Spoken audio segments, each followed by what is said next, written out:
Hi guys, I'm Traci Copeland and this is The Right Way with Well+Good. Today I'm going to show you the right way to do a bear plank, and I'm also going to show you the common mistakes made in doing a bear plank. So a bear plank is a great way to work your core and also your upper body.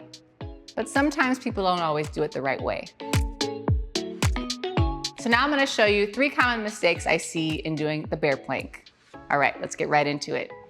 So you're going to start hands and knees. Typically I see the hips are very high, okay? That's mistake number 1. I also see the knees are not directly underneath the hips. That's another common mistake. And then also I see people arching their back, okay? Arching their low back. And that puts a lot of unnecessary strain on your lumbar spine. Now, here's the right way to do a bear plank. Start with your hands directly underneath your shoulders, your knees directly underneath your hips, your feet are flexed. Now, you just start to lift your knees just barely off of the ground. Hover right here. Eyes are forward, body should be in one straight line.